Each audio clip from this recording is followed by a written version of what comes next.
અમદાવાદના બોપલ વિસ્તારમાં સનાતન સંસ્કૃતિ, સામાજિક સદભાવ અને એકતાના પ્રતીક રૂપે ઓમ મનોકામના પૂર્ણ મહાદેવ હિન્દુ સંમેલન સમિતિ તુલિપ વસ્તી દ્વારા એક ભવ્ય હિન્દુ સંમેલનનું આયોજન કરાયું હતું. હિન્દુ જાગરણની દિશામાં નવી ઉર્જા જગાડવાના ઉદ્દેશ સાથે યોજાયેલા આ કાર્યક્રમમાં સમગ્ર હિન્દુ સમાજ એક તાંતણે બંધાયેલો જોવા મળ્યો હતો. બોપલ પંચાયત નજીક આવેલી BKM હાઈસ્કૂલના મેદાનમાં આયોજિત આ સંમેલનનો મુખ્ય હેતુ યુવા પેઢીમાં સાંસ્કૃતિક સૂચિતા કેળવવાનો હતો.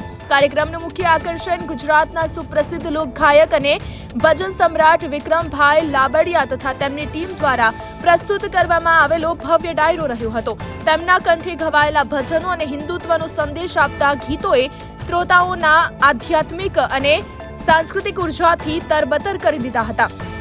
આ કાર્યક્રમને સફળ બનાવવા માટે આયુષભાઈ રાઠી, નયનભાઈ દવે, ડોક્ટર જયેશભાઈ નાયક, અશ્વિન લિંબાચિયા, અમરીશભાઈ પટેલ અને અંકિતભાઈ પટેલ દ્વારા જહેમત ઉઠાવવામાં આવી હતી.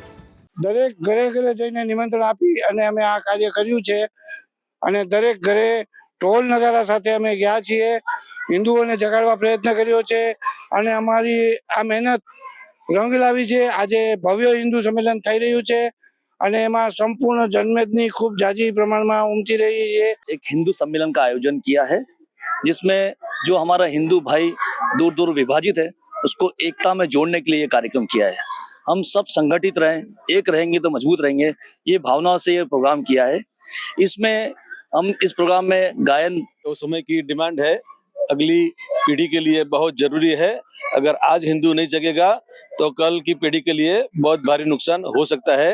इसलिए जन जागृति के लिए हिंदू सम्मेलन आज रोज आयोजित किया गया है. इस आयोजन की सफलता के लिए हम बहुत दिनों से हमारे कार्यकर्ताओं सब खभे से खभे मिलाकर रामधुन यात्रा हर एक सोसाइटी में निकाल के लोगों को जागृत अंदर जंगी सभाમાં અબાલ વૃદ્ધ બાળકો, ભૂલકાઓ અને સિનિયર સિટીઝન સાથે પણ અહીંયા ઉપસ્થિત રહ્યા હતા અને અમારો જે કાર્યક્રમ સફળ બન્યો છે એમાં સૌનો સહકાર છે. અમારી સાથે 32 સોસાયટીઓ જે બોપલ વિસ્તારની જોડાયેલી છે એ સર્વે ચેરમેન, સેક્રેટરી, ખજાનચી તેમજ તેમના સભ્ય મેમ્બરો અહીંયા ઉપસ્થિત રહીને કાર્યક્રમને ખૂબ જ સફળ